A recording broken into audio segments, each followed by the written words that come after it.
Hey everyone, welcome back to Cyber Defenders. Over the past 6 sessions, we have been learning how attackers think, how they break into systems, and what weapons they deploy. Today we flip completely to the other side. Today we are the defenders. Session 7 is all about building defenses, firewalls, intrusion detection and prevention systems, network segmentation, the DMZ, and the modern zero trust security model. This is the session where we learn how to build the walls that keep hackers out. Let us get into it. Here is our agenda for today. 6 topics. We start with defense, in depth the fundamental philosophy behind all effective security. Then we go deep on firewalls and the 3 types you need to know.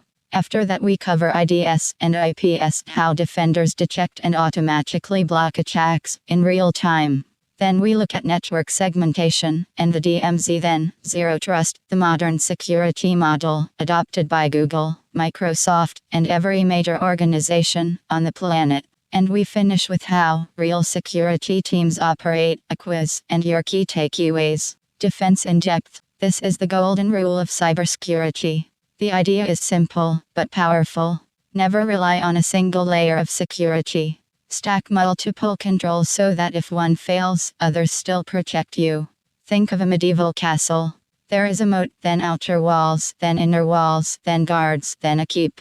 An attacker must defeat every single layer to reach the crown jewels. We apply the same thinking to cybersecurity across 5 layers. Layer 1, the outermost, is physical security: locked doors, access cards, biometrics, and CCTV. An attacker who cannot physically reach a server cannot attack it. Layer 2 is network security: firewalls, intrusion detection systems, VPNs, and network segmentation. Layer 3 is endpoint security: antivirus, encryption, and software patching on every device. Layer 4 is application security: secure coding practices, web application firewalls, and regular penetration testing.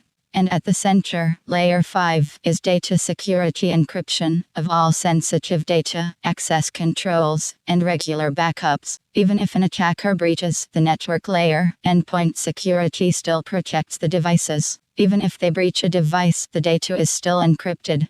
This layered approach means no single failure is catastrophic. A firewall monitors and controls all incoming and outgoing network traffic based on predefined security rules. Think of it as a security guard at your network's gate, deciding who gets in and who gets blocked. There are 3 main types, each more powerful than the last. The packet filter firewall is the simplest and oldest. It inspects each packet individually and checks the source IP address, destination IP address, and port number.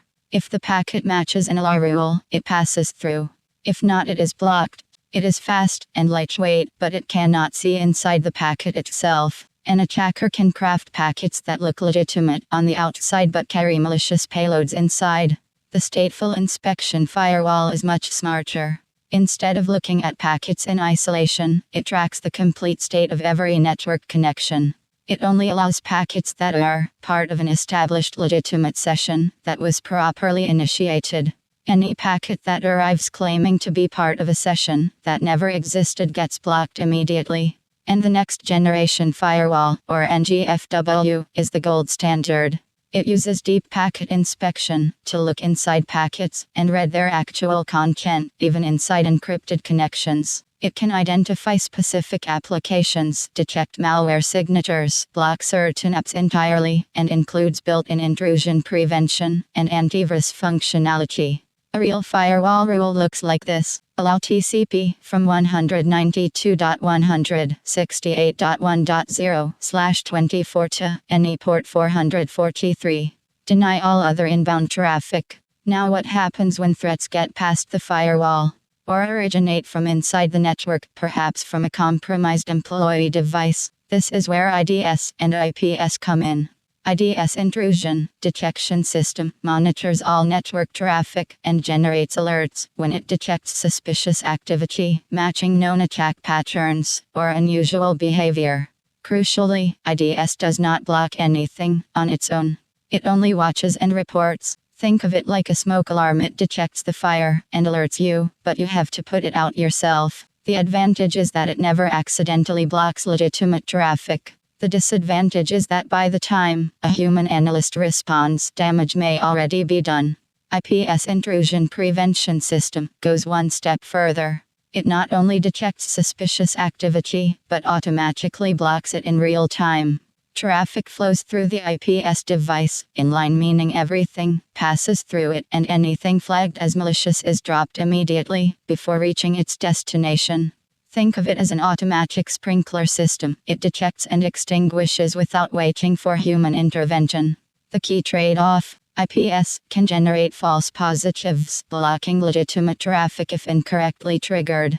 Both systems use two detection methods. Signature-based detection compares traffic against a database of known attack patterns, very accurate for known threats but blind to brand new zero-day attacks. Anomaly-based detection establishes a baseline of normal behavior and flags any deviation, excellent for catching novel attacks but more prone to false alarms. Even with the best firewalls and intrusion prevention in the world, what happens when an attacker still manages to break through?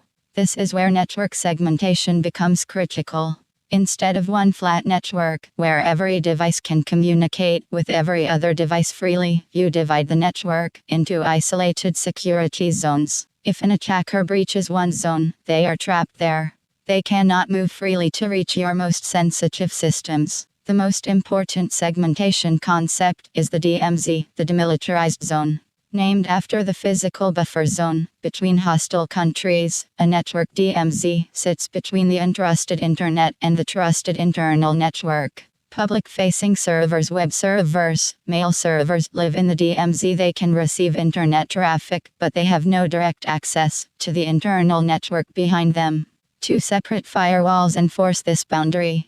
Even if a hacker completely compromises your public web server, they are still locked out of the internal HR, finance, and database systems. Beyond the DMZ, there are three key segmentation strategies. VLANs, virtual local area networks, divide one physical network into multiple isolated logical networks. Your finance team cannot access the research and development servers, even though they share the same physical switches. Microsegmentation takes this further, creating ultra-small security perimeters around individual workloads even within the same department. And air gapping physically isolates the most critical systems, with absolutely zero network connection. Used in nuclear power plants, military command systems, and industrial control environments, where a breach could cause catastrophic real-world harm. Everything we have covered, firewalls, IDS, segmentation, is built on the old perimeter security model. That model assumed that once you were inside the network, you could be trusted. You are inside the castle walls, so you must be a friend. That model is dead. It failed because of cloud computing, remote work, and insider threats, all of which dissolved the network perimeter entirely. Enter zero trust. The core principle is just 4 words. Never trust, always verify. In zero trust, nobody is automatically trusted, not external users, not internal users, not administrators, not even automated systems. Every single access request from any location, any device, and any user must authenticate, be authorized, and be continuously re-verified. The old model is like a castle with a moat. Once you cross the moat, you are free inside. Zero trust is like a building, where every single door requires a separate keycard. Even inside the building, you can only go where you are specifically authorized. Zero trust is built on 5 pillars. Identity verify, who is making every request using multi-factor authentication and strong identity governance. Devices verify that the requesting device is trusted, compliant with security policies, and has all security patches applied. Network use microsegmentation to limit how far any user or device can travel within the network after gaining access. Applications enforce least privilege. Users get access only to the exact applications and data they need for their specific role, nothing more. And data classify all data by sensitivity level, encrypt it at rest and in transit, and monitor every access event. Google implemented zero trust internally after being attacked in a Chinese state-sponsored operation in 2010. Today, Zero Trust is the official security model of the United States federal government and virtually every major financial institution in the world. So how do real organizations put all of this together in practice? The heart of enterprise security is the Security Operations Center. The SOC. A SOC is a dedicated team of security analysts who monitor an organization's entire digital environment 24 hours a day, 7 days a week, 365 days a year. They work with the SIEM security information and event management system.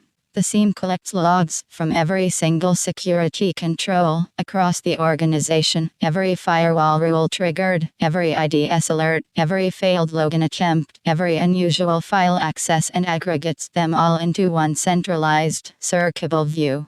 The SIEM then automatically correlates events. If a user fails login 10 times in 2 minutes and a port scan is detected from the same IP and an unusual outbound connection is made seconds later, the SIEM recognizes that pattern and raises a critical alert for the SOC to investigate. The full Defender's toolkit includes firewalls for traffic filtering, IDS/IPS for real-time detection and blocking, SIEM for centralized log management and threat correlation, VPN for encrypted remote access, EDR endpoint detection and response for monitoring every individual device, and a WAF web application firewall to protect websites from SQL injection, XSS, and other web layer attacks. Here is a sobering lesson from 2013. When hackers breached Target's network and stole 40 million credit card numbers, Target's own security systems did detect the intrusion.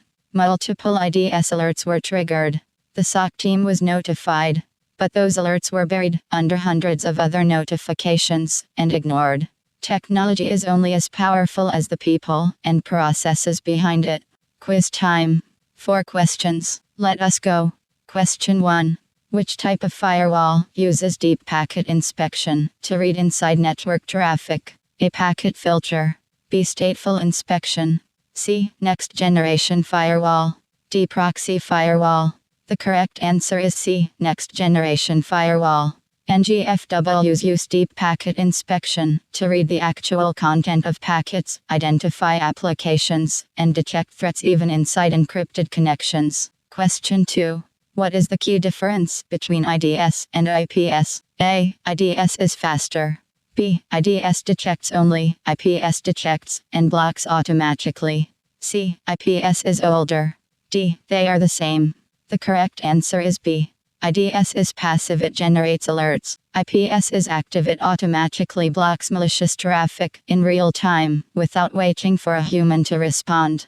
Question 3. What is the core principle of zero trust security? A. Trust everyone inside the network. B. Block all external traffic. C. Never trust, always verify. D. Use only cloud-based tools. The correct answer is C. Never trust, always verify.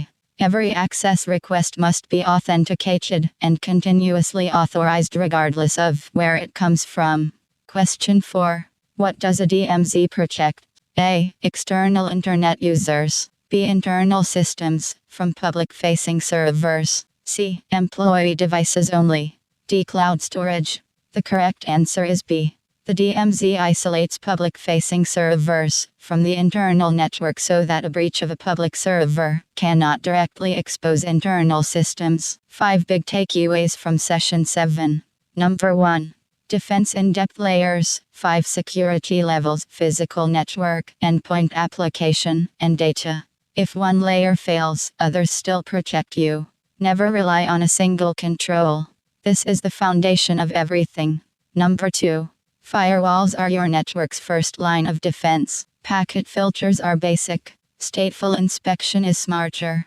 Next generation firewalls with deep packet inspection are the modern standard. They see inside encrypted traffic and identify threats that other firewalls miss. Number 3. IDS watches and alerts. IPS watches and blocks. Both use signature-based and anomaly-based detection.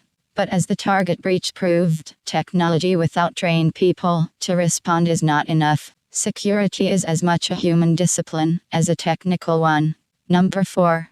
Network segmentation contains breaches. A DMZ protects internal systems from public-facing servers. VLANs isolate departments. Microsegmentation limits lateral movement.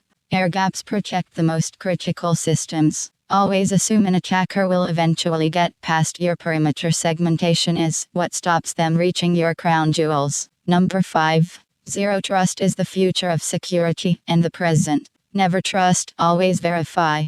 Verify identity, verify devices, enforce least privilege on every application, and assume a breach has already occurred somewhere in your environment. For homework, go to grc.com/shieldsip and run a free port scan on your home network. You will see exactly which ports are visible from the public internet, and it will completely change how you think about your home network. Session 8 is next: cryptography and encryption. We go deep on how data is protected in transit and at rest, and how the maths behind encryption actually works. Stay sharp, cyber defenders.